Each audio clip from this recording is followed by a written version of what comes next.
जलाओ रे भारत की नारियों, शिक्षा की ज्योति जलाओ रे भारत की नारियों।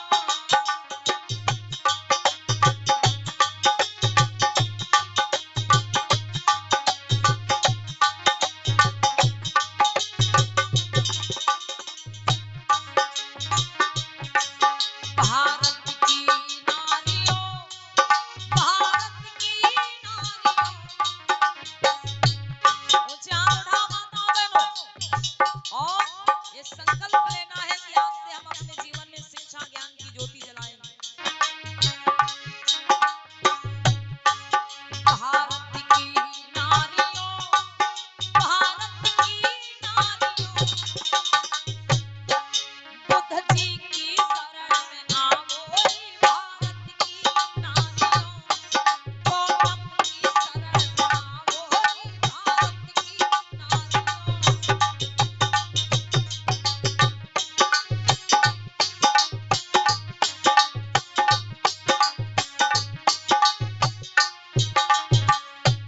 मेरी माताओं बहनों, आप उस भारत भूमि पर जन्मी हो जो धरती आज भी बुद्ध की धरती कही जाती है। ये धरती आज भी बुद्ध की धरती के नाम से जानी जाती है। माननीय प्रधानमंत्री जी जब विदेशों में जाते हैं तो वहां पर यही कहते हैं कि मैं बुद्ध की धरती से आया हूं। तो बहनों, आप उस धरती पे जन्मी हो जो बुद्ध की धरती कही जाती है, इसलिए बुद्ध की शरण में आओ, बुद्ध के ज्ञान को अपनाओ। कहना है तुम ही सावित्री बाई, तुम ही झलकारी बाई, तुम ही सावित्री बाई, तुम ही झलकारी बाई।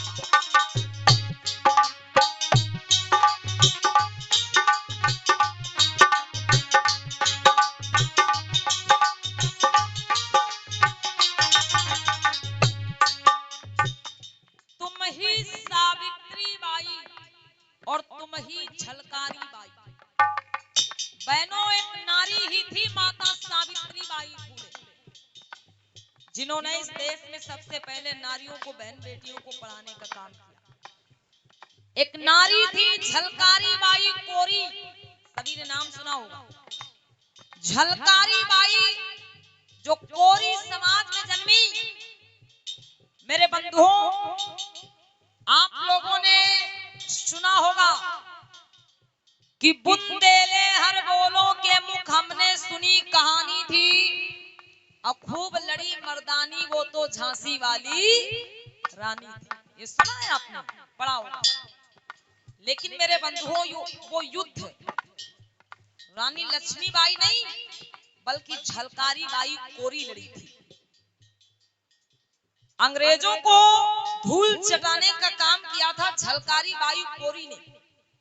लड़ते लड़ते वीर गति को प्राप्त हुई झलकारी बाई कोरी, लेकिन नाम दे दिया गया रानी लक्ष्मीबाई। क्यों? क्योंकि झलकारी बाई जो कोरी जाति से थी, भाई उनके अनुसार वो छोटी जाति से थी, इसलिए उनका नाम छिपा दिया गया और रानी लक्ष्मीबाई का नाम दे दिया गया। लेकिन वो युद्ध रानी लक्ष्मीबाई नहीं बल्कि झलकारी बाई कोरी लड़ी थी मेरे भाई। इसलिए कहना है क्या, एक नारी थी उदा देवी। उदा देवी जो पासी समाज में, पासी वंश में जन्मी वीरांगना बहन उदा देवी, जिन्होंने 1 2 3 4 5 नहीं बल्कि 36 अंग्रेजों को अकेले दम पे मार गिराने का काम किया था। वो कौन थी? उदा देवी जो पासी समाज में जन्मी। एक नारी हुई माता फूलन देवी। नाम सुना है कितने लोगों ने फूलन देवी का, जिन्हें डाकू कहा जाता है, फूलन देवी एक नारी ही थी। जब उनके ऊपर अत्याचार हुआ, शोषण हुआ, तो माता फूलन देवी ने क्या किया, 22 लोगों को एक लाइन में खड़ा करके अपने हाथों से गोली मारने का काम किया था। एक नारी ही थी माता फूलन देवी। एक नारी ही थी माता रमाबाई, जो बाबा साहब अम्बेडकर की पत्नी थी, जिन्होंने हमारे आपके हक अधिकारों के लिए अपने 4 बच्चों को कुर्बान कर दिया। इसलिए बहनों, अगर देवियों को पढ़ना है, देवियों को पूजना है तो इन देवियों को जानो, पढ़ो और इन देवियों का, इन माताओं का सम्मान करो, जिन्होंने आपके लिए, इस समाज के लिए बहुत बड़ा संघर्ष किया है। कहना है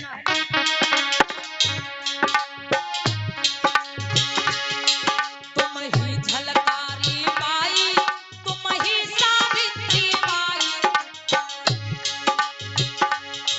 अपना सम्मान गवाओ भारत की नारियों, शिक्षा की ज्योति जलाओ भारत की नारियों, बुद्ध जी की शरण में आओ भारत की नारियों।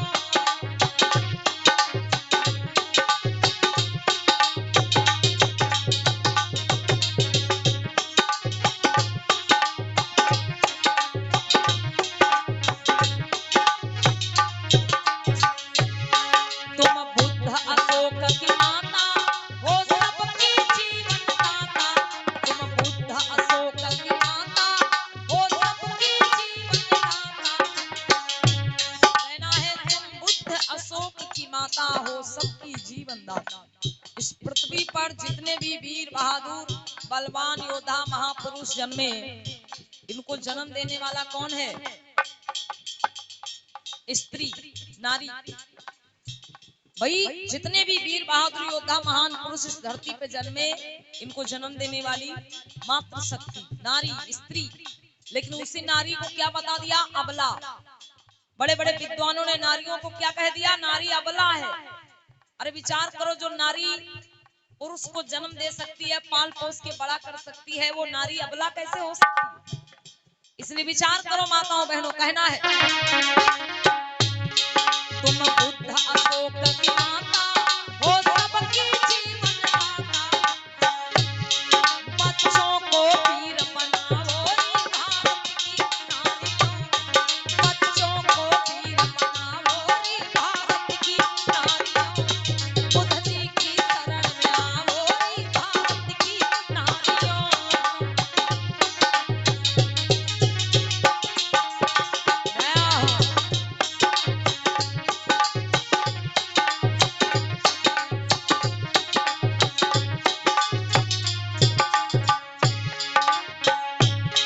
पौधों की भूमि भारत हो चुकी है बिल्कुल कारक, पौधों की भूमि भारत हो चुकी है बिल्कुल कारक, इस फिर से पौध बनाओ भारत की नारियों, इस फिर से पौध बनाओ भारत की नारियों, शिक्षा की ज्योति जलाओ भारत की नारियों, शिक्षा की ज्योति जलाओ भारत की नारियों।